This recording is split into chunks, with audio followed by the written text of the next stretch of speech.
Good morning and welcome to the top 8 from Mythic Championship London. Hello, I'm Maria Bartholdi, that's Rich Hagan, that's Simon Gertzen, and we are going to be with you all morning walking you through the action all today with our top 8. Simon, what are you most looking forward to? Well, these are really the best modern players that we've seen this tournament, and I really like that Tron is suddenly just a little bit more powerful, but we already see that the opponents are prepared. How about you, Rich? I think it's a very straightforward, there are 4 underdogs here.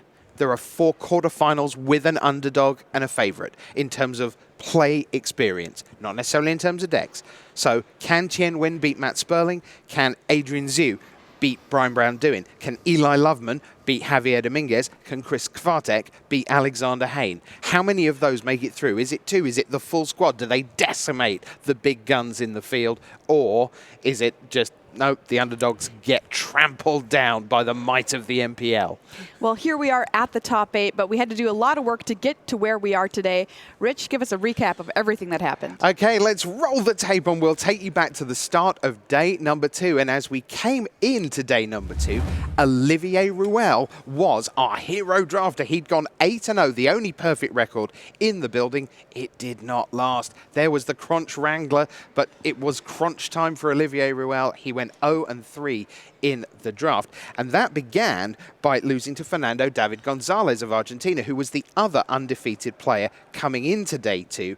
But the Argentinian didn't fare much better, ended up 9-5-2. Here's our first look at Nguyen, the pace setter. He flopped his cards onto the table and he just kept on winning on this occasion against Brian-Braun Duin. And that was the leaderboard as we headed out of draft. And you can see the likes of Chris Kvartek there in 13th place, Javier Dominguez in 14th at 9-2. And it was worth noting that there were lots of draws around because of the way Modern tends to work. Now here's PDA, Yechi Cheng against Mark Jacobson at 10-2. Jacobson would fall just short, ending up at 12-4. But Furlop, welcome to Sideboard World. It's leyline time. Yeah, that's the look of someone who knows that Narcomoebas aren't going to get very far in this one. Eventually Mark Jacobson took that one down. So on we went again, Modern continuing on. We were at 10-2-1 for the Portuguese player João Andrade, Sergio Garcia Gonzalez.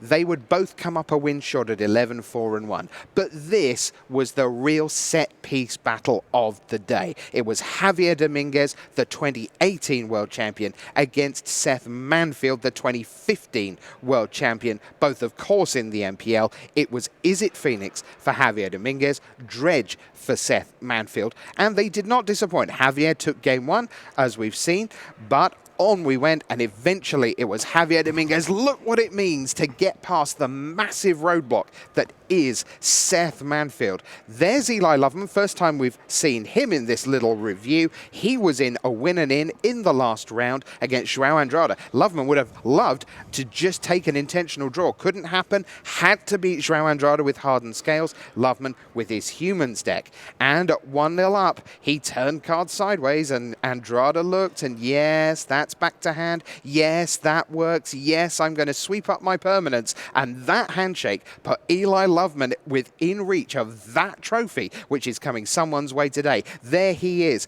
making the top 8. Hayne bouncing onto the stage. BBD with a whoa, whoa, whoa, whoa. He was a happy man, wasn't he? Not surprising, really. Javier Dominguez still couldn't believe he'd made it in. And then the rest of the top 8, Chris Kvartek there in the blue. You had Adrian Zhu, thrilled to make it in. Then there was Matt Sperling. And finally on the right there, Chen Nguyen to wrap up your top 8 here from Mythic Championship London. Well, lots of great stuff leading our way up to our top 8, but what does the top 8 look like? Let's take a look at the bracket so we can see some of the matchups we'll be walking you through this morning. We're going to kick things off with our quarterfinals, of course, Thien Nguyen versus Matt Sperling and Brian-Braun Duin versus Adrian Zhu. That is quarterfinals 1 and quarterfinals 2. But let's meet our players. Thien Nguyen, let's take a look and get to meet him and know him a little bit better. He's 28 years old from the U.S., 2 Grand Prix top 8s. He's 6-0 draft at this tournament, by the way. But what deck did he bring? Well, it's the one that he said he has played more than 10,000 games with. That's right. It is Titan Shift. So he is a master here. He said he was locked on this deck for the tournament back in 2014. Simon, what is this deck all about? I'm mostly shocked that you can play 10,000 games with that deck. But it is about ramping up to 6 mana or 7, and then your key cards are Primeval Titan and Scapeshift. So Primeval Titan is often enough to win on its own. However, there's a combo kill where you cast Scapeshift with, for example, 7 lands, you get a Valakut and 6 mountains out of your deck, and that is 18 points of damage, which is usually lethal.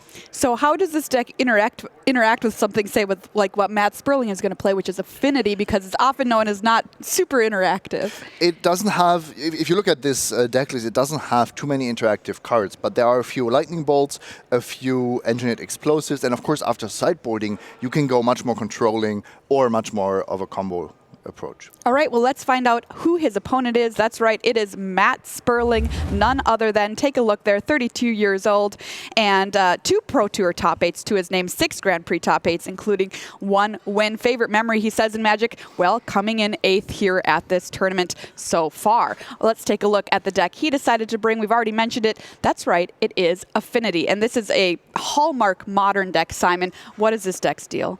So this deck is built around cheap artifacts that feed off of each other, and the new card in here is Experimental Frenzy, which most of us will know from Standard, of course. But if most of your cards cost 0 or 1 mana, that is definitely a big deal.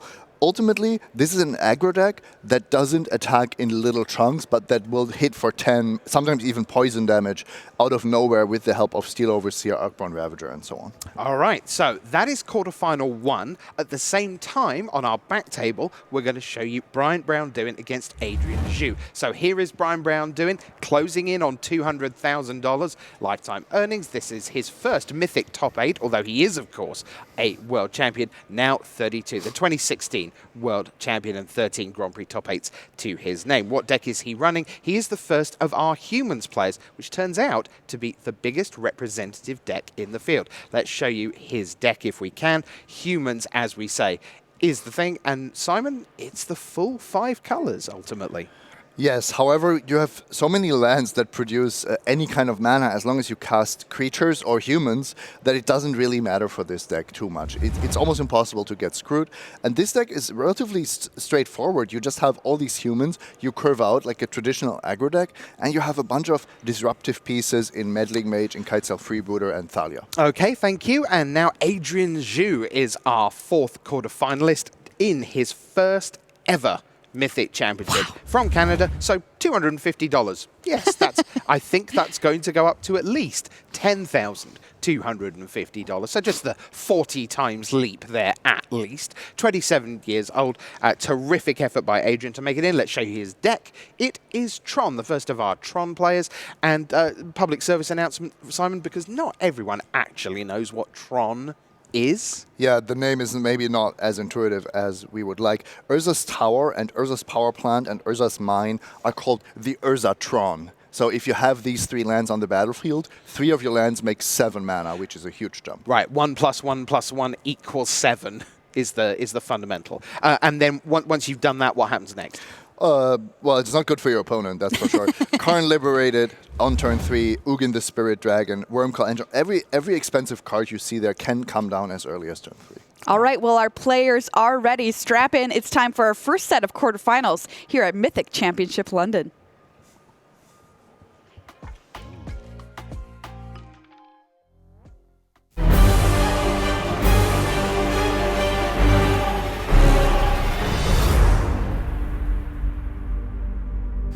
Hello there, welcome to the booth here at Mythic Championship 2 from London. I'm Marshall Sutcliffe, that's Paul Cheon. Thanks so much for coming along because, oh boy, it is top 8 Sunday here at the Mythic Championship stage. We've got the quarterfinals lined up for you here, and sitting down in the feature match area, we've got 2 of our competitors. We're just going over the deck list here, Paul, you and I. We're looking at Thien Nguyen and Matt Sperling, who are sitting down there. Now, matchup-wise, well, these decks have taken a pretty significant difference as far as their approach to the game here. What are we looking at? So we have Thien Nguyen, who's on red-green Titan Shift. Now, this is a deck that we've seen, it's been a deck in Modern for quite some time, but Thien with actually an update here and a big metagame decision here, playing 3 copies of Munvuli Acid Moss, which has really paid dividends in this tournament because Tron was one of the most popular decks coming in. So we just saw him go turn 3 Moonvolia Acid Moss against all of these Tron decks. And the thing is, Tron is already a pretty good matchup for this deck, but this also just put that over the top. Right. Matt Sperling, however, playing Affinity here with, a relatively new addition with Experimental Frenzy as kind of the top-end threat in the deck. And, I have seen a few games of Matt's, and, I mean, he was able to do some pretty silly things with Experimental Frenzy. Turns out, when you play a bunch of 0-mana cards in your deck, Experimental Frenzy can, there's the capability of just going off with that card. Yeah, we've seen some absolute silliness from the Frenzy. It really is compounded by the fact that not only are the cards cheap, by and large, sometimes even free, but also, this is a low land count deck, so you don't hit that thing where you hit a land or two off the top of your Experimental Frenzy. The one thing, of course, is that it is a little expensive for the cards that they're used to casting in this Affinity build. Usually the cards cost either 0 or 1 mana on average, and this one does cost the full 4. Yeah, here. definitely. Typically, the curve tops out at 3 with some combination of Etched Champion and Master of Ethereum, but instead it looks like Matt is choosing to kind of not play some of those 3-mana cards in favor of playing Experimental Frenzy. But a good start here for Sperling. He's facing down, nothing on the other side of the board outside of a Search for Tomorrow, which is on suspend. There's Lightning Bolt, though, to critically take out the Steel Overseer before Matt has a chance to untap, maybe play another creature or two, and then start activating it.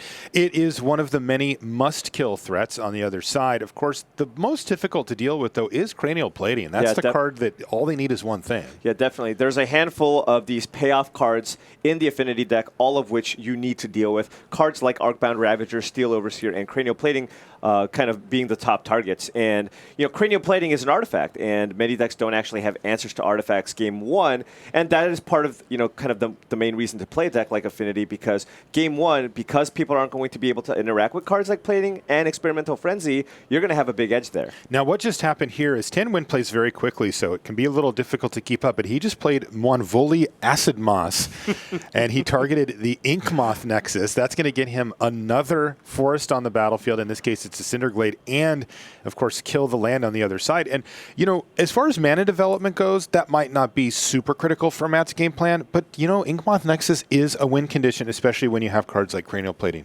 Yeah, but Matt Sperling had a very nice start here with Mox Opal being one of the best cards in the deck with Cranial Plating and a Steel Overseer, but doesn't look like he's able to. He's found a creature here. Really needs to find something to equip that Cranial Plating onto to get in for some damage. And, typically Moonvolia Acid Moss isn't even very strong against Affinity. I wouldn't be shocked if he actually boards it out in this matchup. Especially if, for example, if there's just an Arcbound Ravager on the board, what are you even going to kill with Moonvolia Acid Moss? Most of the lands are just artifacts, so you can just sack it to the Ravager. And some of them are indestructible. It is really not good. Which would actually just fizzle the Moonvolia Acid Moss. And if anything, I think Matt Sperling has the best chance game 1 because most decks do get improve against Affinity after sideboard. Here's the big turn, Paul. This is where 6 mana is on the battlefield, and there it is, Primeval Titan from Thien.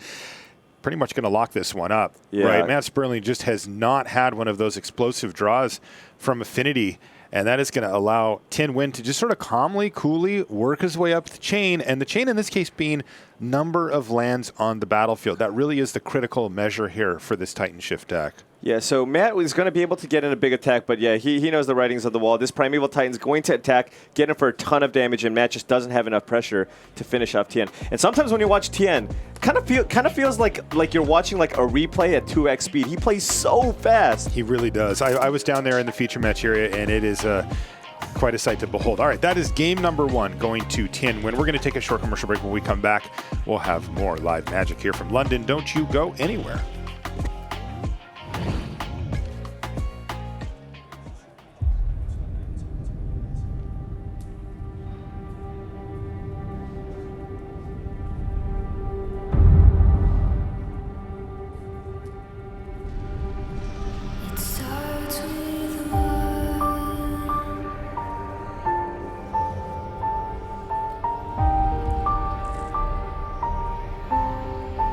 All I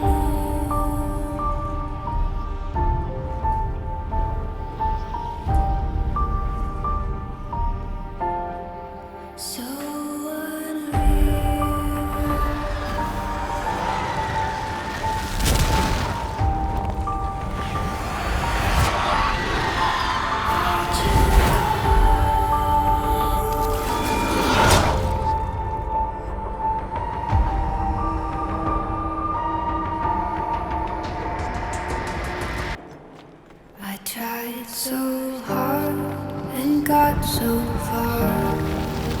But in the end, it doesn't even matter. I had to fall to lose it all. But in the end, it doesn't even matter.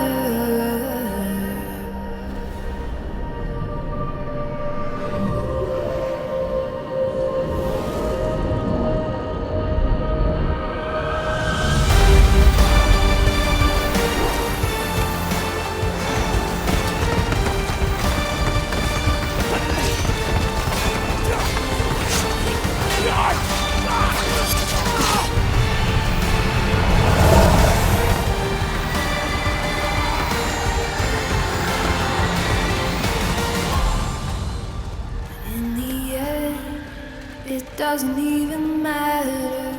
I had to fall to lose it all.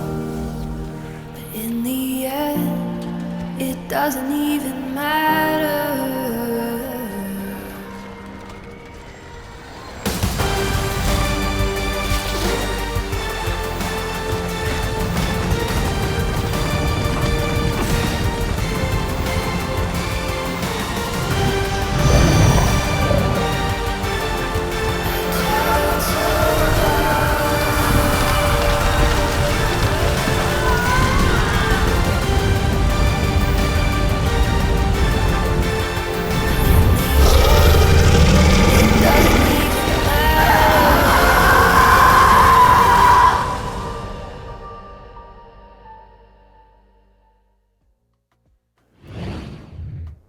And welcome back to coverage here of Mythic Championship 2 from London. I'm Marshall Sutcliffe with Paul Thien. We are in the quarterfinals. This is our first set of quarterfinals. We're running them simultaneously here. Next round, we'll have the other 4 competitors. Here, though, our back table. We've got Brian-Braun Duin in his first Mythic Championship top 8, facing off against Adrian Zhu, also in his first Mythic Championship top 8. I think the lifetime earnings there kind of tell the tale of who the more experienced player is. It is BBD by a lot, a world champion, etc. on his resume, multiple Grand Prix wins as well. So let's jump in here and see where we're at. It looks like we're still in game number 1 here, Paul.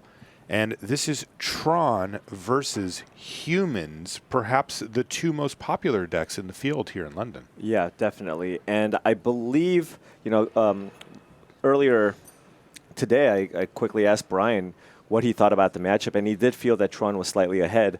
The Humans decks, of course, can get some draws, have a little bit of disruption, but the Tron deck, just has so many haymakers in the matchup. Cards like Nguyen, the Spirit Dragon, Walking Ballista, and Oblivion Stone just completely wiping the board. In the meantime, by the way, BBD is facing down, well, easily his greatest nemesis here as a Humans player, and that is Nguyen, the Spirit Dragon, already on the battlefield as we come in here for Adrian Zhu. And I have to say, there ain't much you can do about that as a Humans player. Usually what happens is Nguyen comes down, sweeps away all the permanents on the other side of the battlefield, and then makes it so that you really can't ever rebuild as well, thanks to his plus ability or even just minusing again. Yeah, so I imagine Adrian at this point, because he has Tron, probably getting a Sanctum of Nguyen here to try to get the chain going. Anytime he plays a colorless spell that costs 7 or more, he can go ahead and fetch a colorless creature. So Walking Ballista likely being one of the targets, as it's one of the best creatures in the match. It is, right? It is the best. There's, of course, Ulamog, the Ceaseless Hunger as well. I meant card. Oh, I sure, think it's Nguyen and then Walking Ballista are kind of the cards that you really want against Humans. Yeah, Oblivion Stone, of course, also being incredible here. Indeed. For a second, I actually thought this was a sideboard game because that's a Thragtusk that was played, but Adrian actually does play 1 copy of Thragtusk in his main deck. The Thrag Dad made the main deck here for Adrian. Nice little value creature. And by the way, that's another just good card against Humans. I mean, this has not gone well for Brian-Braun Duin. And right now, he's playing it out because that's what you do when you're in the top 8 of a Mythic Championship. But the bare truth is he knows he's lost this game. This one's over. Yeah, definitely. The Humans decks has ways to kind of slow you down in terms of mana development. With Dahlia, they can disrupt you lightly with cards like Kitesail Freebooter, but it doesn't actually have a way to prevent Tron from doing its thing once it has all the mana. It doesn't have cards like Field of Ruin or anything like that. So or Damping Sphere, which is a sideboard option. So at this point, Adrian, with the Walking Ballista and the Ugin, it's going to be maybe a turn or two. I wouldn't be shocked if Brian just concedes at this point. Yeah. My expert opinion here is that Adrian Zhu is significantly ahead and that this game is effectively over. And it looks like expert opinion. Yeah, huh? I dropped it on you. Oh, look at that. And then he scooped. And BBD agreed with me. So Adrian Zhu picks up game number 1. But I should remind you, if you're watching at home, especially if you haven't joined us for a Mythic Championship top 8, that we've got best of 5s. Yeah, as you notice, Adrian actually went to grab his sideboard, and he was like, oh, wait a second.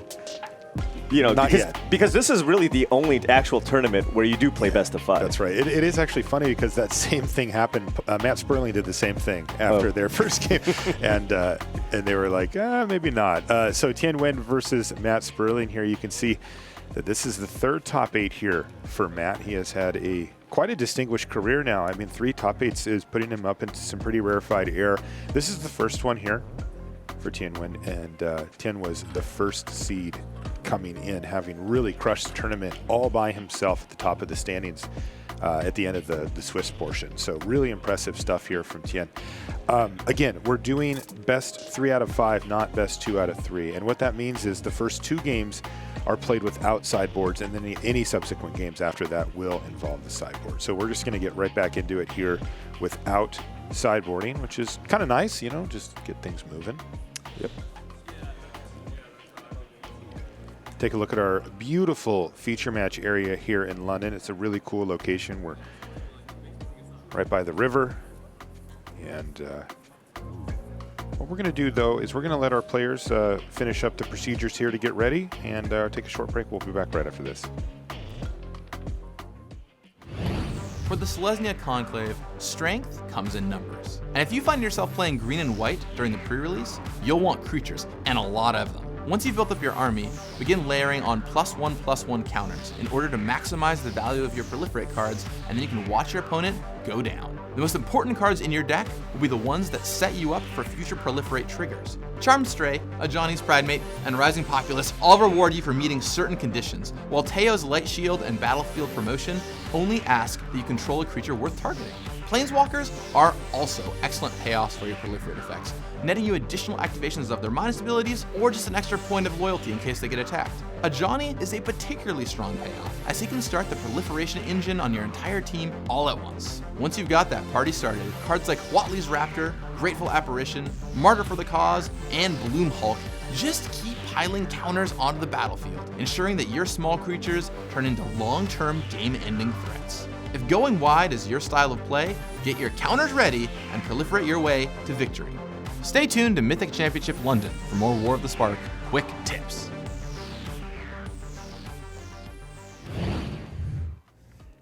All right, we're back in the feature match area here in London, and players are ready for game number 2. Game number 1 was a convincing victory both on our front table and the table you see in the background there as well.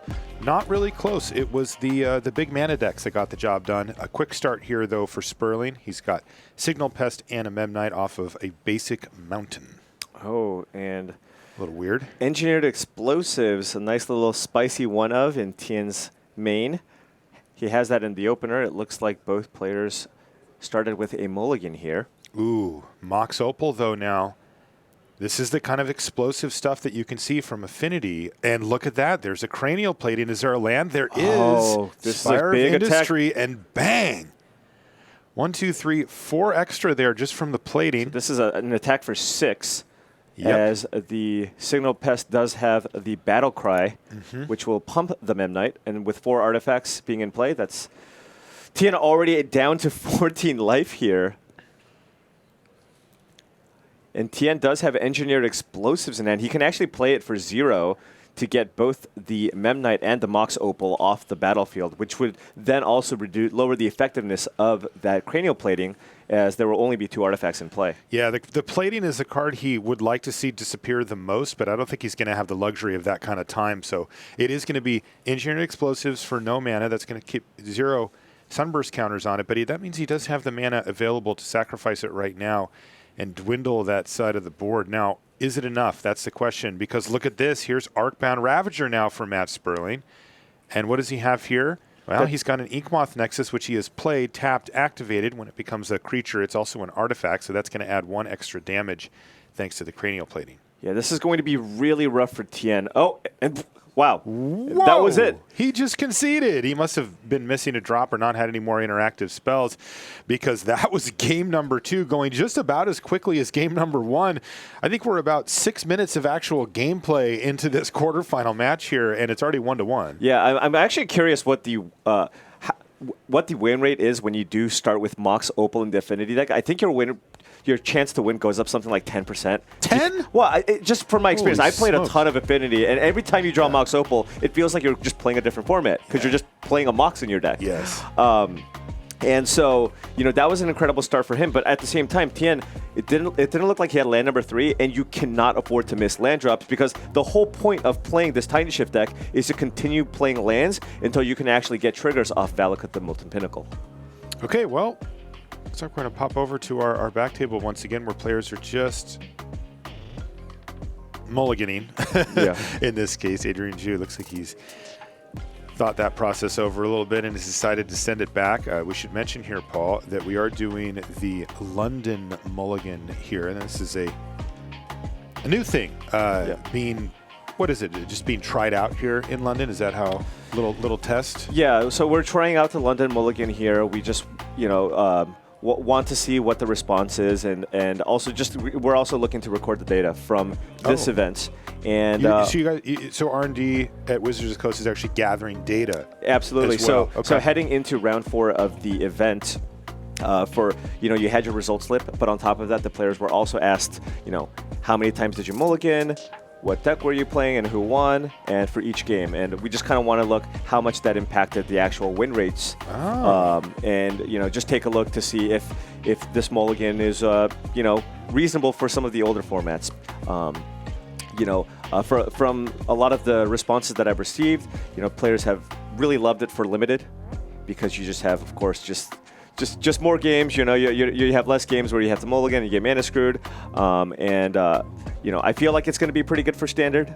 But yeah, I mean, it of course definitely has affected the way people have kind of approached modern. And I think which deck they brought. And one of the decks that certainly benefits the most would be a deck like Tron. Although interestingly enough, Tron was the most played deck in the tournament. It only had a 47% win rate, actually. Wow, really? In this event. Below 50%. So players were prepared for Tron. And that's kind of the nature of Modern. Sure, a deck gets stronger, but because of the power level of the format and it being so high, players can just make adjustments. So in any given week, one deck can be the best deck, but that doesn't really matter because players will make all the necessary adjustments to be able to beat you. I mean, look at Thien. He had main deck Munvuli Acid Moss. Yeah. You see a lot of the control decks playing multiple Field of Ruins. A lot of people expected Arclight Phoenix decks, so you saw Surgical Extraction. So, it's almost self-correcting in a sense, but in terms of just the pure power level and just even trying to theory craft like what would be powerful, I think a lot of players did come to the conclusion that Tron was one of the decks that benefited the most from this. Yeah, we did see it a lot out in the field. We're underway here in game number 2. Adrian on 5 cards, though, taking advantage of that mulligan rule. And he found a Tron piece off the top of the library, but was another mine. So a little awkward for him. But he does get to resolve Ancient Stirrings here and dig around to find what he needs. Now, on the other side of the battlefield, really one of the scariest cards to see out of this Humans deck is Aether Vial, though the second one, not quite as good, right? Yeah. I mean, it's still not the worst. It really, of course, just depends on your hand. But if you can get them out early, you can still just be able to just have really, really explosive turns. But yes, I mean, I think 1 Aether Vial is ideal, but even 2 is still pretty strong. Worldbreaker is what Adrian Zhu found. And this is not the start that Adrian was looking for here. Really not. Or is that an Endbringer, actually? Couldn't quite see it. Oh, but that is actually an Urza's Tower, however, and he does have an Expedition map. So Adrian does have Tron. He won't be able to play a 7-mana card on turn 3, but turn 4, he does have the opportunity to play one of his heavy hitters.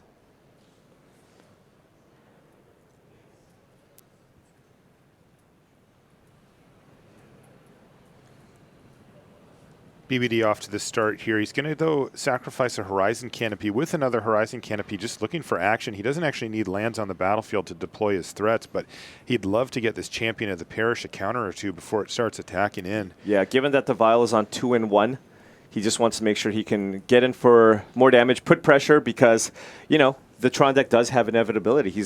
Adrian is going to have Tron next turn. He just needs to basically race. Now, he does have an interesting decision here. He has a Kitesail Freebooter in hand, so he can run it out now to get in for an additional point of damage. Alternatively, he can wait until Adrian's draw step to just have, increase the potential for him to nab something like an Oblivion Stone or Karn or Ugin if Adrian has it on top of his deck. And Brian doesn't know that Adrian needs to search for the Tron, so he might be very concerned about cards like Oblivion Stone or Karn Liberated next turn. Right. So it's Cavernous Souls as the land drop for the turn, and I feel like BBD is going to be patient here with that freebooter, but he really is considering just trying to get in that extra point of damage. Yeah, I think the 1 damage is not as important as that extra card that you get to see off the Kitesail Freebooter, and I think that's what Brian has determined here as well.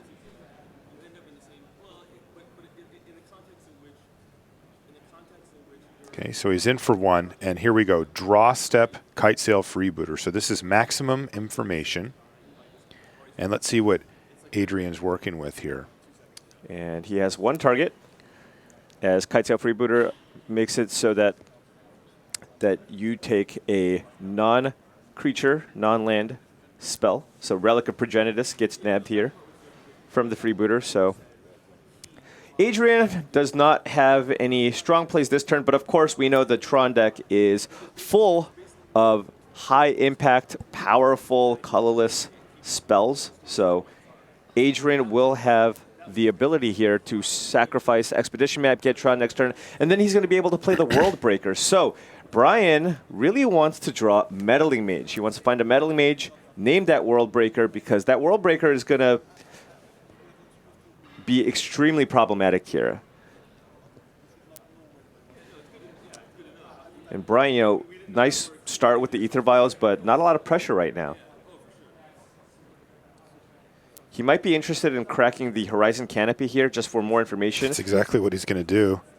And yeah, he doesn't find any disruption, so he needs to just get aggressive here.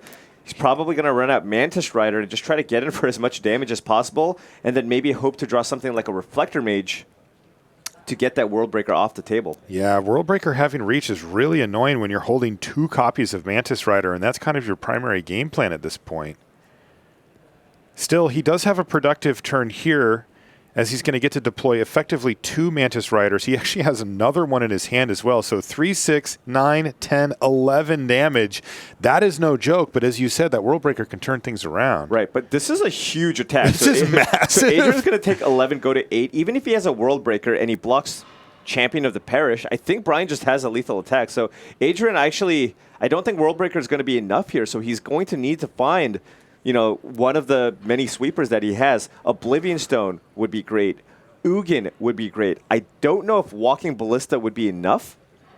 If you had something... It feels like it would be, but maybe not. Because remember, he gets a kind of a freebie on the image. He gets to block on the ground, maybe kill the Kitesail Freebooter or something, or if he has enough counters, kill one of the other Mantis Riders. Then I think he's in fine shape. Yeah, he would be able to play an 4/4 Walking Ballista. Yeah. So he could block Champion of the Parish. Before damage, he can kill Mantis Rider and ping the Phantasmal Image and kill that one as well. So, and then he would only take 4 damage. Yeah, so he'd be in good shape then. But does he have it is the question. There's that 3rd Tron piece. Oh my goodness, that's an Oblivion Stone. Holy smokes. Off the top. Adrian Wow. Zhu, everybody. He did say yesterday in an interview that he's a lucky person. And boy, is he showing us here, Oblivion Stone is exactly what he needed. BBD just saw his game plan fall apart. I mean, keep in mind, this was a mulligan to 5 from Adrian, and this is what the Tron deck's capable of. Yes. It has so many of those heavy hitters. It seems like, oh my god, I can't believe you drew this card, but they have lots of cards like Oblivion Stone. Ugin was a card. Walking Ballista that we talked about was also an option for Adrian, but this was outside of Nguyen, this was the best possible draw for Adrian Zhu. I don't know if I can watch this, Paul. Look at this. Look at that devastation. Oh, my goodness. What was that? 6 cards going in the graveyard for Brian. And remember, Adrian even got back the card that was under the freebooter as well. Oh, so wow. disgusting stuff there from Adrian Zhu. And then Nguyen off the top afterwards on top of that. This is ridiculous. Are you serious right now? Brian-Braun Duin must be looking at this like, come on, you mulliganed to 5. Yeah. Just classic Tron things. He's going to just fire off an Nguyen here, plus deal 3 damage to Mantis Rider, and then he can also use that extra mana that he has left over and cast Relic of Progenitus. This game, well, first off, it's over. Right. And second, that was nasty. That was ridiculous. Not nice of Adrian Zhu at all to draw that card. BBD's game plan of just simply piling on as many Mantis Riders as possible actually looked like it was going to get there, and now it is completely fallen apart. Adrian's at 8 life, and he has Nguyen the Spirit Dragon on the battlefield. Again, that's really public enemy number 1 for the Humans deck. Yeah, I think Adrian had something like 7 cards that was going to be very impactful there. 4 Oblivion Stones, 1 Nguyen, and he actually might have 2 Nguyen's, and then of course Walking Ballista. Yeah, he does have two Nguyen's and 2 Walking. So he had 8 cards he could have drawn there that would have been highly impactful, but still need to draw those cards. Yeah, and also highly impactful might be understating. I mean, that was disgusting. Now we're going to see World Breaker. No. Or actually, maybe just both of these. It's Expedition map.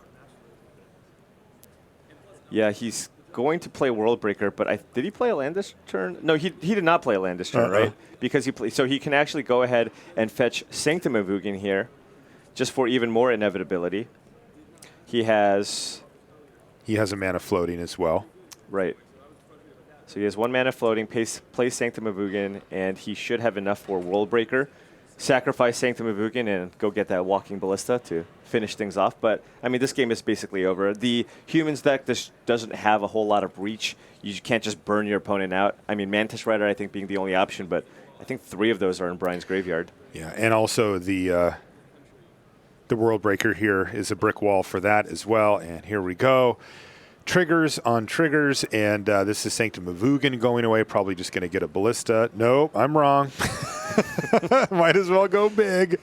It's Ulamog the Ceaseless Hunger, though. That is not even necessary at this point. And again, BBD playing it out because that's just what you do when you're in the top 8 of an MC, but this looks like a scoop scenario here for Brian, and he is going to exactly do so. And a quick 2-0 start here for Adrian Zhu. He is up 2-0, which means of the next potential games, he only needs to win 1. Oh, yeah, and what a draw. He absolutely needed it there. He was just dead. World Breaker, turn 4 World Breaker was not going to be enough against the Human deck. He needed to find one of those sweepers, and he did. And the Tron deck does have a lot of those types of cards where you can just basically draw, these sweepers that can get you back. And that's kind of the big problem with the Humans deck. There's different types of ways to kind of sweep the board, so you can't even Metal Image all of them.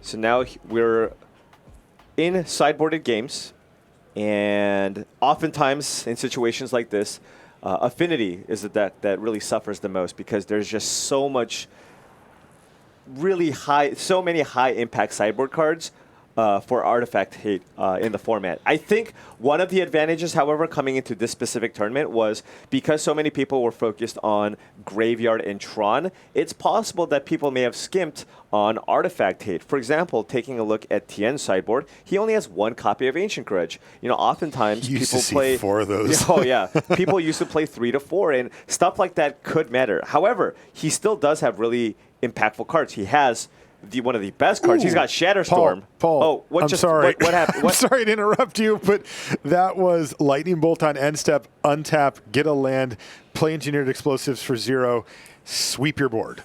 Oh, and then now just a 1/1 flyer. Yeah, it has lifelink. Yeah, I can give you lifelink. That's as far as I'm willing to go. Oh, this is just getting disgusting. Yeah, Affinity's very weak to sweepers and also artifact hate and spot removal. And Thien has plenty of cards to sideboard out in this matchup. He had 3 copies of Relic of Progenitus that he had in the main. And I imagine those Moonvoli Acid Moss are also cards that he would sideboard out. Thoughtseize out of the sideboard here for Matt Sperling takes away, I believe it was a Primeval Titan, and leaves Thien Nguyen with just lands in hand. It is funny because sometimes you'll see this Titan Shift deck and you think, oh wow, they're really flooding out, but it's kind of the game plan, right? It's like they run so many lands and so many ways to get lands, and they really only need the one Primeval Titan or the one Scape Shift to just finish off the game. Oh, and look at that. There's a Scape Shift off the top of the library. It's exactly how we drew it up if you're sitting in 10-win seat. In the meantime, he's going to start chipping away. And we've got an epic race here. Vault Scourge versus Sakura Tribe Elder. This could take a while.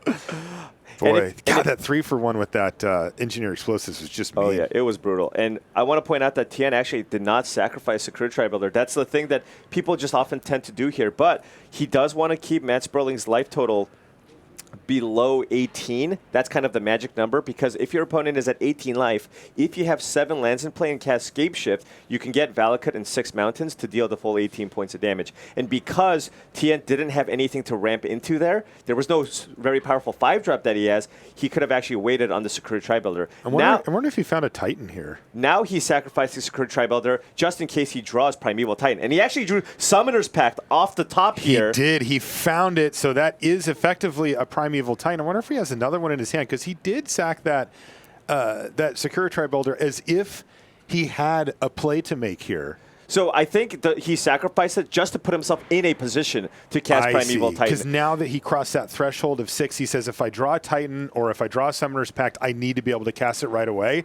And that's exactly what happened. Right, exactly, because if he sacked the Sakura Tribe Elder on the previous turn, he would have still only had access to 5 mana. I see. That's not the breakpoint. The breakpoint here is 6 mana. So even if you don't have Primeval Titan, you need to sacrifice the Sakura Tribe Elder in case you draw Primeval Titan or Summoner's Pact to play this turn. And this is, I mean, Thien has played this deck for years. He has mastered the ins and outs of this deck, and he understands all the breakpoints for this deck. And look at this. It was Experimental Frenzy for Sperling, but we caught it on camera there. A little head shake from him, like, I mean, I can cast this. This is the most powerful spell in his deck by a lot. And it just wasn't enough. That Primeval Titan threatened to just kill Matt Sperling the next turn with a combination of triggers from Valakut the Molten Pinnacle and just damage from the 6/6 Trampler, and that is game number 3 going to 10 wins. So that's going to bring us back to our back table here. How many seconds of game time has Paul? I have the not front match gone? taken a breath as of yet. I feel like we got into the booth, thought, okay, let's get warmed up, kind of sit down. Paul, let's just get the vocal cords going. And instead, we just got thrown into the firefight here between these players, because it has been haymaker after haymaker. We have seen 3-for-1, 6-for-1. I mean, the removal spells and the sweepers have been doing overtime. Yeah, Matt Sperling won on turn 3, I believe, in game 2. And yeah, Thien just plays so quickly. Games have ended immediately after he just ramped up to Primeval Titan with a little bit of disruption. I tell you, these players are going to run us out of gas. Yeah, we still have some more matches to do today, Paul. We can't waste it all early. But I am excited to kick the day off with some big flashy plays in the feature match here in our first quarterfinal. If you're just joining us, we've got a second set of quarterfinals to bring you next. Then we'll be going through the semifinals one at a time. And then, of course, that'll bring us to the finals, where at the end of the day, we're going to be giving away a trophy. And it looks like we might be heading to Brian and Adrian Zoo. We are. And you can see Brian with $177,000 in lifetime earnings. A large chunk of that coming from winning the World Championships a few years back on actually a standard humans. So he has just kind of mastered the ins and outs of playing Thali as lieutenant. You play it with a lot of humans in play. I see. Okay, gotcha. Yeah, that's why I'm here. Wait, did we agree on lieutenant or lieutenant? Since I mean, I'm going to go with lieutenant because that's what it says on the card. But all right. See, the thing is, we are in England, and you don't want to be, you want to kind of adopt the local customs. But yeah, but your evidence about what's on the card is definitely. But here, I'm gonna shake your confidence absolutely to the ground here, Paul. Oh, so no. I agree with what you said. It's on the card. What about the word colonel? The word what? Colonel. I'm going to let you think about that one. We're going to take a short commercial break, and we'll be back with more right after this.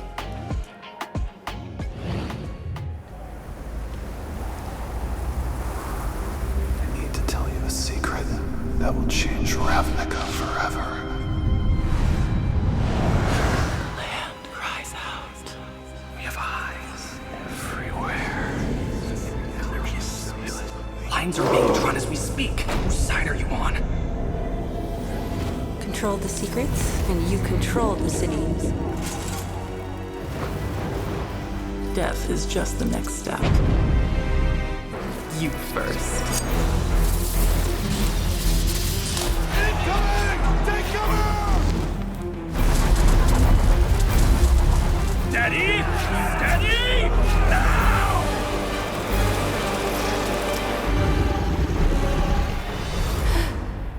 The balance of Ravnica is about to change, and change is good for us. And welcome back to the feature match area. Paul, did you figure it out? Colonel? Well, you said we should read it as it said on the card, right? Well, what if there was a card that was a colonel, in the military? It says colonel. Colonel. What? That's You just. wouldn't say that. That's just English things. I mean, that's just a language dude. thing. No, that's a language thing. I'm saying like. That So we is just, lieutenant. No, yeah, but. You're in big trouble Right, with the English viewers here, buddy. I'm too confused now. All right, let's take a look at this opener. I believe that Adrian is still in the process of resolving his London mulligan here. He's been really exercising that right, perhaps a bit more than he'd like, although he's been able to make it work. Yeah, it has taken him this far. So, I think one of the problems actually, or with the Tron deck, is people don't mulligan enough. I think people need to be aggressively mulliganing. If you just have a Tron land and a Sylvan Scryings, but no other real way to cycle through your deck, you need to mulligan that hand. You're just not going to be able to keep up with other decks unless you get Tron on turn 3, sometimes turn 4. So people, even on a mulligan to 6, will be like, oh, well, I got... Well, not, I guess I mulligan to 7 again, but it's like, oh, you know what? I have a Tron land and I have an Ancient Stirrings. Maybe I can get there. No, you're supposed to send that back and just go back and mulligan again just to make sure you have the highest chance of hitting Tron on turn 3. All right, well, we're underway, but that was a mulligan to 4 there for Adrian. You saw he put back 3 cards from that 7-card opener, and he is going to be at a significant deficit here, though, as you just described, Paul, if he can put together Tron and even resolve one big explosive spell. All it really came down to last time was one spell that won him the game. Now, he did need a few more to actually finish up, but it really kind of took the wind out of BBD's sails last time. And a quick 2-0 start for Adrian Zhu means that if he can put together a win off of this mulligan to 4, he'll be into the semis. That said, he's facing a nice draw, at least thus far, from Brian-Braun Duin with the Ether Vial. The question is, can he back it up? This is really interesting. Another one of these. Brian, debating what to do here. He did have a Metal Mage there. I thought he was maybe considering playing Metal Mage, maybe name something like Sylvan Scrying, because there is a Chromatic Star in play, and that would be the play that Adrian could make next turn. It's also the card that he drew this turn. Does he just have Tron on turn 3 again? He's going to sack Star for green mana. He does have a power plant in hand. He drew a Nature's Claim, so he has a Stirrings. Okay. So, but still, he can find it with Stirrings. He can find a tower. Okay, you know what? It looked like a Sylvan Scrying to me, but it did to me too. But we have it listed as a Nature's Claim, so we'll just assume that that's what it is until proven otherwise. I think he might have both. He is. Yeah, he had Nature's Claim in his opening hand. The reason why he has Nature's Claim, it's not just for the 4 Ether Vials. Brian-Braun Duin also has Damping Sphere, which is very, very effective against Tron. So Adrian likely bringing in some copies of that Nature's Claim. Yeah, well, he's got a Thragtusk there, too. Yeah, there it is, right there. That mulligan to 4, no big deal. Yeah. I thought I saw a Sylvan Scrying. Right.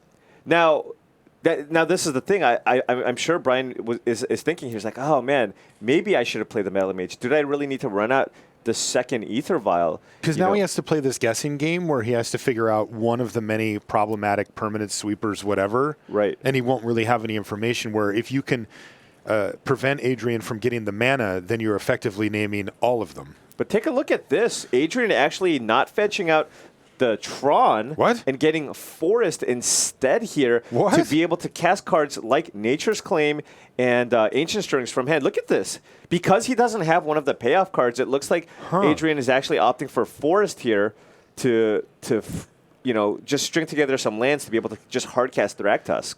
Yeah, this flies in the face of everything that Tron is about, which is getting Tron and then drawing the piece that you need. Right. Everybody knows when you play against Tron, they always find what they need on top of their library. That's just how the deck works. Maybe Adrian just has a read on Brian. Maybe he thinks that Brian is holding Damping Sphere in hand, and that's why he was thinking so long turn 2. If you do think your opponent has Damping Sphere in hand, which he does, by the way. Right. It does make sense to get Nature's Claim, to be able to Nature's Claim the Damping Sphere, and hope that your Ancient Stirrings get you there. You mean get Forest? Oh, sorry, get Forest. Yeah, so that you can unlock that Nature's Claim, and then later on down the line. I mean, also interesting, this is the big turn here for BBD, right? Yep. I mean, this is the turn where he is supposed to be able to use up effectively 2, 4, 5, maybe 6 mana worth of creatures here and really affect the board. So this is a big step, and Adrian's going to have a lot more information about what's coming after this. Brian must also be a bit confused here. He's going, wait, you Sylvan's grind for Forest? What's going on? You must have Tron already, right? Yes. That is what I would assume for sure if I was BBD. So BBD running out Meddling Mage first, and if he does want to play Damping Sphere, he can play it after. That sequencing makes a lot more sense because you can't go Damping Sphere into Meddling Mage, I don't think. Right, because it would be your second spell. Right. Thankfully, Aether Vial doesn't care, and he even gets Thalia on the battlefield. But as you can see, BBD is now empty-handed, and this is Adrian Jou's world now. He needs to set up a scenario where he can probably first take care of the Damping Sphere and then find Tron plus a sweeper. This is a lot to do for Adrian. But having gone and got that Forest with the Sylvan Scrying means that he does have Ancient Stirring's Nature's Claim, and he's going to cast another copy of Sylvan Scrying here. Now does he get Tron? Yes. He finds Urza's Tower. Yeah, and Sylvan Scrying was a huge draw there. Both of them. Now he has the Tron, and he has the mana here to be able to cast Nature's Claim and play Big Thing next turn. And Brian, he does have a really good set of disruption set up, but not a huge clock here. Only 4 power on the battlefield here with Thalia and Meddling Mage. So let's see if Brian can find some help here, because if he can find something that can either increase his clock or get some disruption, it would be great. Something like a land would really not be not that. One of the worst case scenarios for him. A third copy of Aether Vial. This is, of course, the risk that you take when you play a card like Aether Vial. You get that explosiveness, but sometimes you draw one, or in this case, maybe even too many of them. And it really does reduce the potency of your draw, because think about it. Each of those Aether Vials could have been a creature. Would you trade a creature for the first one? Yeah. Oh, that was Oblivion Stone. Now, remember, we do have Meddling Mage naming it, so right now it is not castable, but that could change if he can get rid of Meddling Mage one way or the other. Yeah. Adrian does Maybe have access to some. Here. He does have access to some dismembers in the sideboard. So if he did bring some of those in, he can use it on the Meddling Mage. Now, he has a Thragtusk, but keep in mind, he cannot cast the Thragtusk yet. He needs to use Nature's Claim to get Damping Sphere off the battlefield, because Damping Sphere is preventing those Tron lands from being turned on. They all tap for a single colorless mana. That's right. So this turn is basically going to be dedicated to getting Damping Sphere off the battlefield, it looks like. And Reflector Mage was the draw step there for Brian-Braun Duin. Now, he doesn't need to cast that right now. There's no benefit to doing so. He has the Aether Vial. He can just wait. But we're going to see Nature's Claim right now. 2 mana. He does have to pay an extra for that. There we go. There's a lot of static abilities that can pile up from this Humans deck. The Damping Sphere plus Thalia, plus also not forgetting Meddling Mage's ability can make it a little bit difficult, but BBD reminded Adrian. But here's the big turn. What will Adrian find? We'll have to wait another draw step to find out, because he found Chromatic Star. Now, he does have a lot of options, though. He has Ancient Stirrings in his hand as well. Or, Thragtusk is a card. Yeah, he could also just run out Thragtusk. Yeah, maybe he'll just crack the star and then just play Thragtusk and Stirrings. Yeah, he can do that, get a little more information. The Chromatic Star does cost 2 mana here. So now he has a colorless and a green mana floating. And because he drew an Urza land, he can play Ancient Stirrings and still play Thragtusk. Yeah, getting that Damping Sphere off the battlefield is proving extremely important on multiple axes here. So Ancient Stirrings will eat up all the remaining mana that's left in his mana pool. Because Thalia is on the battlefield, of course, making spells cost 1 more, or non-creature spells. And does he find one of his amazing colorless cards? Yeah, so what does he want here? Oblivion Stone is not castable, but he has one in his hand.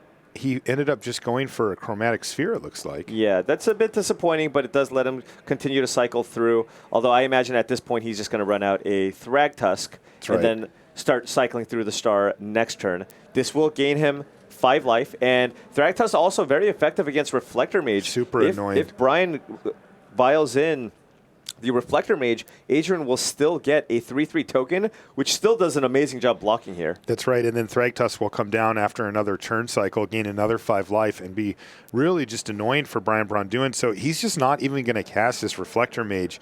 This is just not where BBD wants to be. This top 8 has not gone well for him thus far, and now he finds himself facing down Adrian Zhu, down 2-0, mildly behind on board, attacking with the now 3/2 first striking Thalia into the Thragtusk. Adrian says, sure, I'll just take it. But this was Adrian on 4 cards, Paul, and it looks like he's at least at parity, and in a precarious position is Brian-Braun Duin, because you know how it is. It's one draw step away from an Ugin or something huge, and this game is over. Absolutely.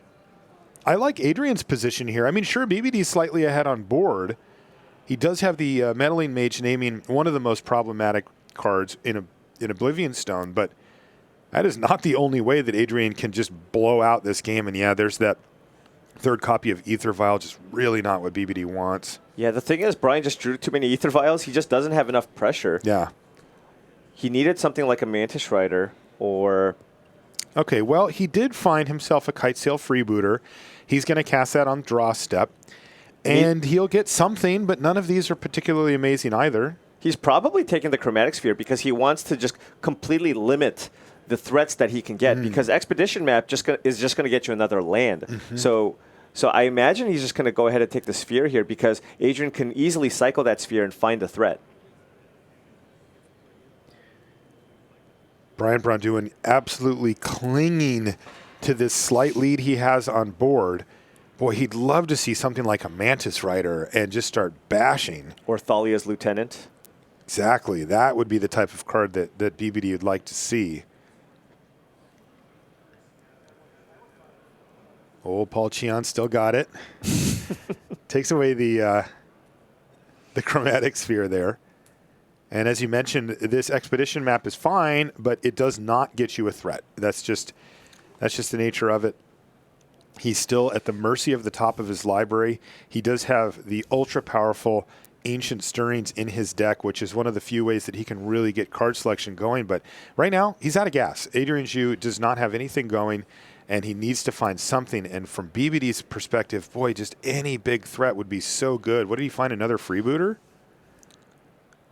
It looks like it. And just the big problem here is Brian just can't really get in for a lot. This Thragtusk is being very problematic to this board because Brian doesn't really have any way to pump his creatures. So all he's able to do right now is get in for 3 points of damage at a time with that Thalia. Adrian Zhu is content to just keep taking it. He's now going to sacrifice that Expedition Map on end step because, hey, Tower? Why not? Probably Sanctum of Ugin, actually. That is the one utility land that he currently doesn't have. So he's going to get that. And again, I'll tell you what, the table is set.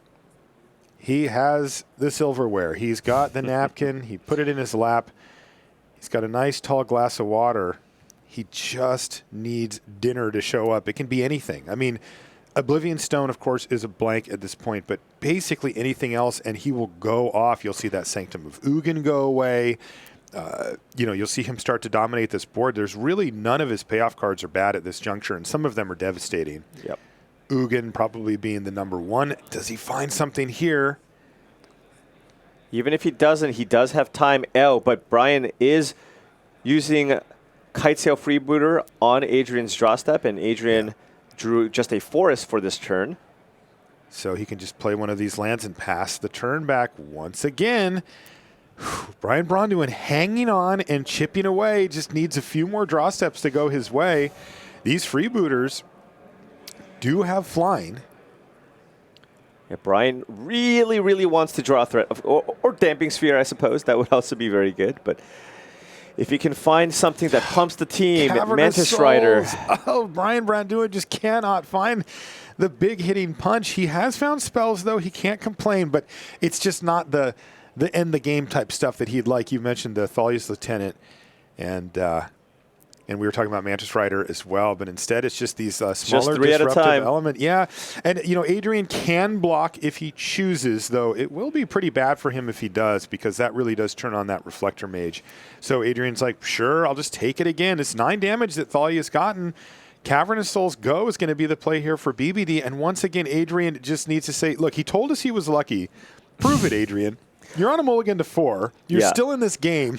Rip something. Well, he did draw some that Oblivion Stone in the last game. Yep. It was Sylvan Scrying, I believe, off the top of the library. So now the opportunity to draw something amazing. Brian is able to chip away here. At some point, Adrian will have to block with that Thragtusk. Yep. But if it gets to that position, then Brian might start attacking with the Flyers to guarantee that he gets in damage. Adrian thinning out the deck and also just making sure he has access to a ton of mana. Walking Ballista would be an incredible draw off the top here. He has so many good draws, and he has not been able to find them. Yeah. Not only does he have... This is a mold of 4. Right, but not only does he have just the big threats that he can just naturally draw, of course, you have redraws in your deck. Cards like Chromatic Star, Chromatic Spear, and even Ancient Stirrings. Yes. Those are the things that Adrian's looking for. Yeah, the deck is a lot more threat dense than it looks. You think, well, what do they have? A few Karns, some big expensive Planeswalkers, whatever. But like you said, the deck actually functions much smaller than the 60-card limit because of those redraws and the fact that you can use Ancient Stirrings to just churn through your library. I mean, Ancient Stirrings would be, for us, easily the best one because that's the sweat, right? Yeah, Come makes on, it exciting. And it's got to be the 5th card down. Yeah, of course. Obviously. Yeah. We can dream, right? We can hope. Ancient Stirrings has become consensus one of the best, most powerful cards in Modern. Is kind of had a mild start. People are like, yeah, that card's okay. Now it's getting play in some of the best decks in the format, and it really has gotten its respect. Is this the turn? Yes, it is. Yep. Thragtusk is going to block. First Strike is going to kill it, and that will generate a 3/3, but this really means that this is it, right? Because that 3/3 will not be on the battlefield. Can Adrian Zhu find some way? No, it's another Tron piece off the top of the library. And I think he's just dead here. Yeah, Brian has Reflector Mage. He can Violin Reflector Mage, get that token off the battlefield, and he has an attack for 8. 8, exactly lethal. And there we go, Reflector Mage to send that wolf packing. And look at this, Adrian's not even going to make him attack. He says, all right, we are done here. Wow, Brian-Braun just hanging on, and he was able to outlast the lack of top decks from Adrian. Well, he told us yesterday he was lucky. If you look at that game, and of course Brian had a ton of permanents on the battlefield, but I feel like when Adrian had that Thragtusk in play and was at I think Adrian was a pretty big favorite there, and he just whiffed on 5 or 6 draws in a row. Boy, we have seen a lot of mulligans. I wonder if the players are being, much more aggressive with their mulligans given the London mulligan rule. This is something maybe to take back to the office as well, Paul. What if players are just mulliganing more often? That has different effects on tournaments, on the way that the game is played. If you make mulligans too good, well, people do it all the time. And we are on 5 cards to 6 cards here on our other quarterfinal match. Thien went up 2-1 on Matt Sperling as we come in. Matt's playing Affinity. He has Ornithopter to kick things off. He also had Steel Overseer, but it has soaked up a lot of lightning bolts over the course of the weekend, and it did so here as well. Curious to see what Matt Sperling goes for here, and that's another Steel Overseer, another must-kill threat. Thien already had the lightning bolt, and Thien just on all mountains. This could get very sketchy, especially because Matt Sperling has Cranial Plating in hand, and he just drew Etch Champion as well. Oh, and then he's going to activate Inkmoth Nexus, and then activate Steel Overseer, and then attack for 1 with Ornithopter. How do you know? What? You're just guessing. You have no idea. Yeah. Oh, it looks like you were right again. Well, what did you? It's the only play. You had a really strong finish with Affinity, right? You had a was it a top 16 with this? Yeah. So I top 16 in a modern. It was a modern pro tour. By the way, we're done. Yeah. Matt just loves winning on turn 4. It's just good time to chat about the good old days here, Paul. Because back into that, it was a couple years ago. But what's Yeah. funny about that event is the team that I played on, it was Team Channel Fireball. They basically broke the format. They had the Eldrazi they deck. all were like, "Hey, Paul, we got this cool Eldrazi deck." I'm like, "What are you talking about? What is this?" Yeah. And it was like, "Hey, but it's like a colorless Eldrazi deck, and you should play, temples and all this stuff." And I was like, "Dude, and I just had a child, so I didn't have time to test." So I was like, you know what? I'm just comfortable playing Affinity. I don't know what this Eldrazi deck's about. Yeah. So I'm just gonna play Affinity. You guys can play this deck, whatever. I'm not even sure if it's good. Yeah. And it turns out it was just the best deck in Modern. Yeah, but it's one of your 6 career months. highlights because you didn't play that deck and still had one match away from top 8 at that. Yeah, Affinity's still great at that event. All right, we're gonna take a short commercial break. We'll be back right after this. Everyone's favorite homunculus Fibblethip is known for getting totally lost. And for the first time ever, he's relying on you to find him. Casting this legendary homunculus from your hand allows you to draw a card, sure, but if you can put him in play from your library, you'll draw 2. We've included a few toys in War of the Spark so you can help track Fibblethip down, and they all function a little differently. Bolas Citadel allows you to shove Fibblethip right into play from the top of your library. And as a nice little bonus, you can even hold priority with Bolas Citadel in play to give you a chance to cast instants that might be on the top of your library before you actually draw those 2 cards. Green, though, is definitely the best color for finding Fibblethip in War of the Spark. Vivian's Arcbow allows you to find Fibblethip out of the top X cards of your library at instant speed. And Neoform can quickly turn your 1-drop into some serious Fibblethip value. The most reliable method, though, is just simply cast Finale of Devastation for X equaling 2. Truly devastating. And if Fibblethip is already in play, don't despair. You can always use Spark Double to enter the battlefield using any one of these methods, copy Fibblethip, and you'll still draw the 2 cards. Good work, Spark Double. Good luck homunculus hunting. Stay tuned to Mythic Championship London for more War of the Spark quick tips. We are at the threshold of a new age. Did you think death would free you from your obligation? When the system fails, we will balance the scales. This is Gruul territory now! Get ready for the freak show! What is there to fear? This is what we've been preparing for! The end race is upon us! Your skull will make a fine trophy. And boy, it is fast and furious here in the feature match area here in London. Welcome back. Thanks so much for coming along for coverage of our top 8 of Marshall Sutcliffe. I'm with Paul Cheon, and this is our first quarterfinal match, but they are going very, very quickly. Not a lot of interaction on our front table between Matt Sperling and Thien Nguyen as things got off to a quick start for both of those players, having evened things up. Now on our back table, we've got Brian-Braun Duin versus Adrian Zhu. BBD, it felt like he got away with one there. Just mulligan to 4 from Adrian, yet he had multiple draw steps to find really anything. You can go, Adrian. Yeah, we give We'll you our let you go. blessing, yeah. And he just couldn't. And Right. BBD just hung on and hung on and hung on and got the job done, eventually defeating him. A good start here. Now, there's no Ether Vial, but I think BBD's probably fine with that. He saw 3 of them last game. That got to be a bit much. He has Champion of the Parish, which is, one of his quickest starts possible Yeah, with but Champion. Adrian, of course, with turn 3 Tron, and you did see him utilize the London Mulligan, did put Ancient Strings on the bottom of his deck, did have this in his opener. He had 2 Tron lands with a Chromatic Sphere and Sylvan Scrying, and he has a wealth of large colorless payoff cards in hand. I think I saw an Oblivion Stone and also Ugin, the Spirit Dragon.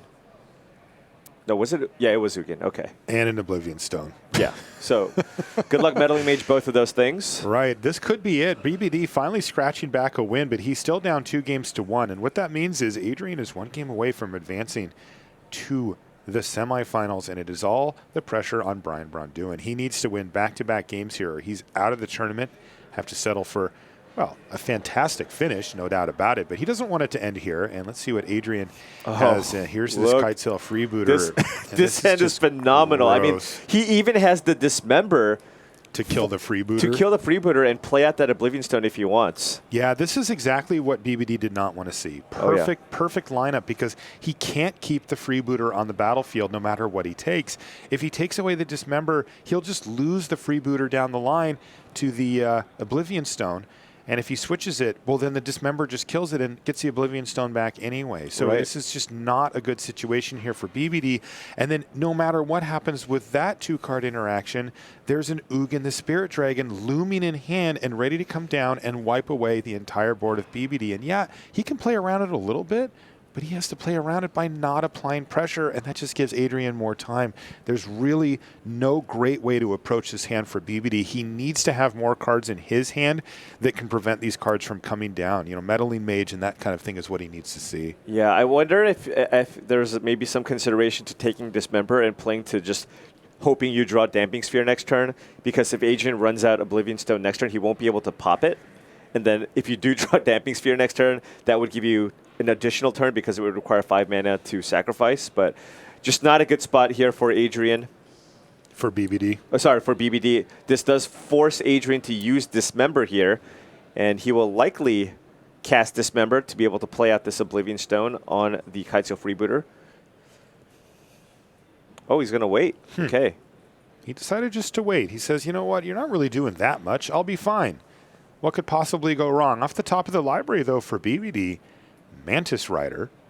Of course, the great thing about Mantis Rider is that it does have haste in addition to its other abilities. So BBD can get that damage in right away, even if it does die a little bit later. The downside here, Adrian's at 18. That is not a game plan that is going to work for BBD, because I mean, you just run out of Mantis Riders at some point if they turn into lightning bolts. Definitely. And this is really rough for Brian-Braun Duin because Adrian has Nguyen in hand. So whatever Brian plays this turn, Adrian next turn can just play Nguyen, minus Nguyen, and get rid of all the creatures on the battlefield. He doesn't even have to play Dismember, and then he's going to get that Oblivion Stone back as well. So Brian actually choosing to play Militia Bugler here, knowing that he's going to lose all of his creatures, and would rather keep back the Mantis Rider to be kind of an instant source of damage from his hand. Of course, you can't Bugler for Damping Sphere. But that is a nice card. Gadok T actually does shut down cards like Nguyen and Karn. However, of course, we know that Adrian also has Dismember in hand.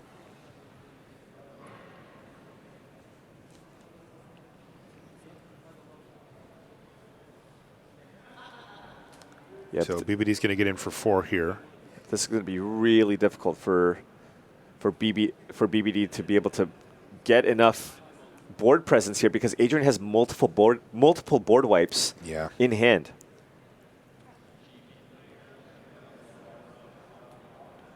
Just Nguyen? The thing is, I mean, he could play the star to crack and get information, but like ultimately, there's nothing better that you can play here than Nguyen. Right. So may as well just do it. -3 Nguyen. And this is a devastating play here. Again, this is literally the worst card for BBD to see on the other side of the battlefield. And this is the reason why. That is a sweeper that then sticks around to pick off really anything else you do. Honestly, that's the match. I mean, you see Nguyen the Spirit Dragon hit the battlefield unimpeded against humans, and they just don't have a way to get out of it. In the miracle scenario that they even get Nguyen the Spirit Dragon off the battlefield, the damage has already been done, and oftentimes they can't. Like, look at this situation here. Even a Mantis Rider isn't enough to finish off Nguyen. Yeah, for loyalty being very, very key here. If Brian played something like a Noble Hierarch, that would be huge, right? Because that would allow him to use the Exalted trigger from the Noble Hierarch to get in for the 4 points of damage on Nguyen. So, sure, you did get rid of Nguyen then, but then Adrian still has Tron, still has Oblivion Stone, still has Dismember, still has all these other cards that he can find. So, really, really tough spot here for Brian. And I mean, this is kind of the spot you're like, well, you know, I gotta keep playing, but this is like, how am I even going to beat this Nguyen? Yeah, you know, for all intents and purposes here, we are done. Adrian Zhu is going to be into the semifinals. Once you saw Nguyen hit the battlefield, that was almost a lock. Now, we can see BBD, though, is going to try to work his way through. Look, he has to scrap and fight for every single percentage point that he could possibly get here.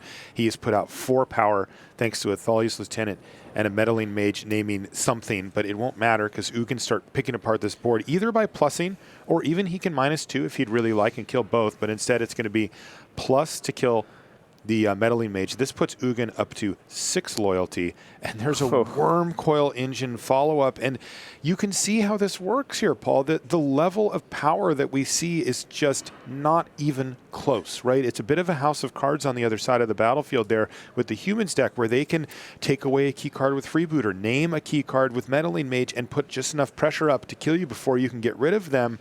But this Tron deck has way too many sweepers for that game plan to happen too often. Yeah, and Brian does have a Reflector Mage in hand. However, you know, even if he uses the Reflector Mage on the Wormcoil Engine, you know, Thalia's Lieutenant will become a 3/3. He can attack the Nguyen down to 3, but every single turn it's ticking up. You get that 2 additional points of loyalty, and Nguyen by itself is able to just pick off a creature every single turn. Every turn. And, you know, it's interesting because one sweeper against humans is usually a win. Like, right. That is usually good enough, but Nguyen's the best sweeper, so. So down to 3 loyalty, but as you mentioned, only 3 toughness on the other side of the field for that Thalia's Lieutenant. So Adrian Zhu can simply just take it out, go back up to 5 loyalty, and only be facing down 2 power. And this is a sequence that BBD just cannot continue. He's losing material every time this happens. Meanwhile, Adrian is sitting here just casting huge threats and leveraging Nguyen. And look at that. The second best card against Brian-Braun Duin off the top of the library is Walking Ballista, though it looks like for now Adrian is just going to cast a Thrag Tusk, which is going to gain him 5 life and effectively guarantee victory here. There's just really no way for BBD to come back from this position. A tough matchup. He only was able to win the one game against Adrian where Adrian mulliganed to 4, and even then Adrian maneuvered himself into a position where we felt like he was a favorite at one point. Yeah, definitely. And I think part of the reason why Adrian ran out the Thrag Tusk here is that does kind of protect him against, you know, maybe something like a Reflector Mage. But on top of that, this allows him to use Oblivion Stone to put a Fate counter on the Nguyen to give him that extra layer of protection where if Brian does play something like a Mantis Rider, he can, you know, safely blow up the Oblivion Stone and still protect that Nguyen, the Spirit Dragon. Yeah, and Brian actually did draw a Mantis Rider for the turn. Here's Kitesail Freebooter. Oh, and he's just like, are you serious? Why? What did I do to you? Come on. Look at that smile on BBD's face. It's like, is that a good hand? Not like this. Oh, boy.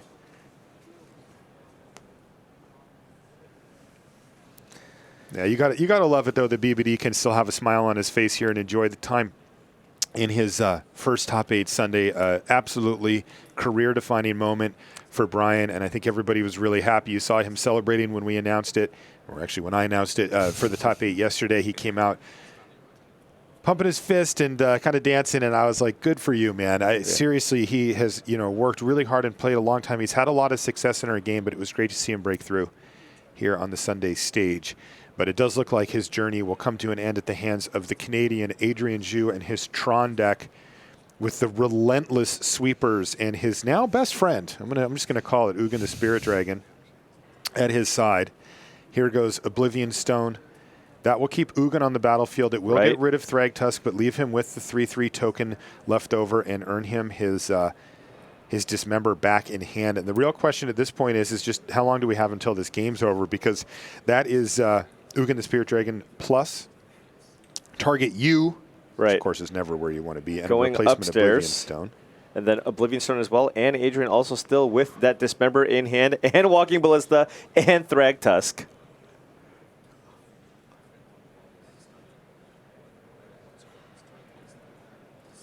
But Brian still fighting the good fight here. And finds a Detention Mage, which would be reasonable if Adrian just didn't have all of the things. You know, having that Oblivion Stone plus Nguyen plus Walking Ballista, just all the most important cards in the matchup with, of course, turn 3 Tron. Yeah, does Deputy of Detention do anything here? No. No, it does not, Marshall. I tried. I'm sorry. I tried. It can reset Nguyen. I think. Yeah, I think it if might anything, even help Nguyen. I mean, maybe he just kills the beast. It does guarantee him value. Right, killing the beast means that he'll at least get something. Right, because just adds loyalty to Nguyen somehow if he does that. So, right. All right, well, here we go. Adrian finds another Thragtusk, and the hits won't stop coming. There we go. Destroy your board once again. 2 cards left in hand. It might be Brian-Braun Ballista time. Duin. Is it Ballista time? Of course it is. Oh, maybe it's Worm Coil time. Sure. Must be nice, right? Yeah. It's like, do I want to drive my Lamborghini or my Ferrari today? I want to go for the Ferrari. Yeah, It's a little cloudy out, you know. I mean, Adrian could just play cards at random now at this point. He really could. He could just sort of throw them onto the battlefield haphazardly and find a way to win here. Though, again, it really is, up to Brian-Braun Duin when he wants to end this game. If he wants to take it to his conclusion, that is completely respectable. And well, you never know, right? I mean, yeah, it would take some sort of non-traditional game actions here for him to, we've seen some incredible things here, but I mean, Adrian is effectively 99.99999% to win this.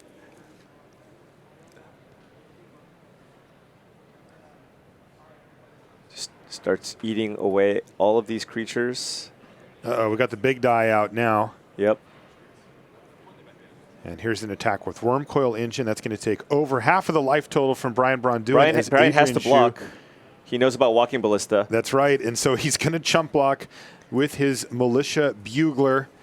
And into the graveyard with it. So that is Adrian Zhu now casting Walking Ballista post-combat. He's only doing it for 3. He's going to pass the turn back. Again, he can use the rest of his mana to put another Fate counter on something. And there just is no way out for Brian-Braun Duin. Adrian Zhu is going to advance, and that is the concession. Congratulations, Adrian. You did live up to your word yesterday. He said, look, I'm lucky. Well, he also played well and got the job done. So that is our first semifinalist booked in, and it is Adrian Zhu from Canada. Tron is into the semifinals. That leaves us with one more quarterfinal to kick things off here. On our front table, we've got Thien Nguyen versus Matt Sperling. Matt is playing Affinity, and he's playing a little bit of a twist. This is not a completely traditional Affinity build. He's got Experimental Frenzy in the main deck. We are in post-sideboarded games here, though, so who knows what his configuration is at this point. On the other side of the battlefield, Thien Nguyen playing his signature deck, Titan Shift. And we have a Game 5. This is going to be the decider. Both players have won 2 games, and I have to say they have been pretty uneventful games. It's just been like, I'm dead. Okay, well, my turn to do that. You don't have slow grindy. You don't have slow grindy games with Affinity. No, no, and of course Titan Shift is very single-minded and very consistent.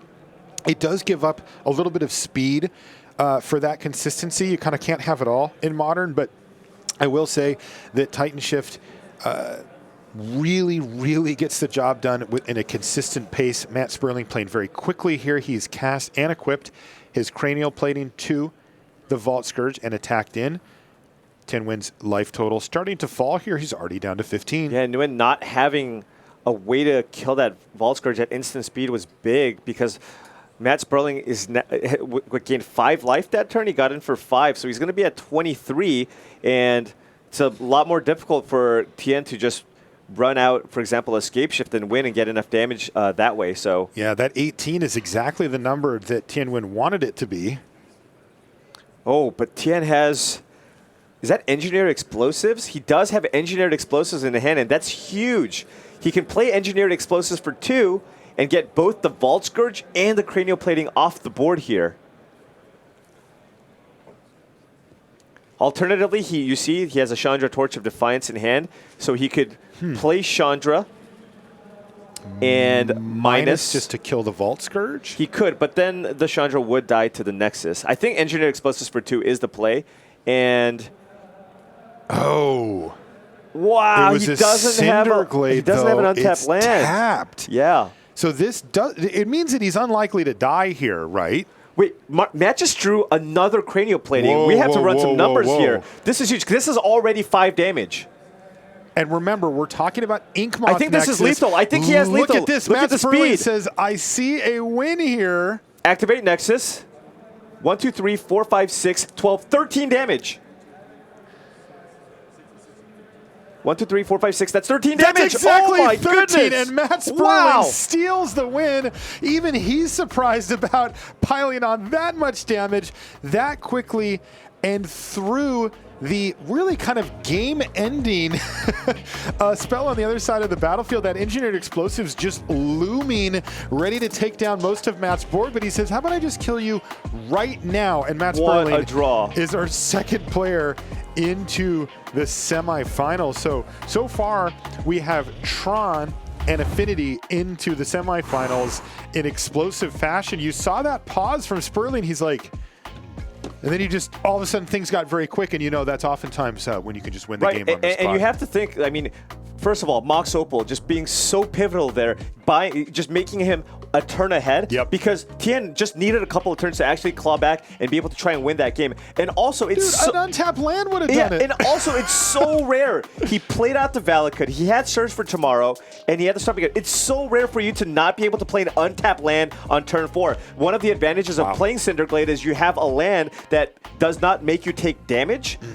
And often, 90% of the time, that comes into play untapped. But that was the only land in Thien's hand, so he wasn't able to blow that engineered explosives for 2. That was... That one turn window is all Matt needed, and he just says, I'm in, and that puts him into the semifinals. We're going to take a short commercial break. When we come back, though, we'll be gearing up for our other set of quarterfinals. Don't go anywhere.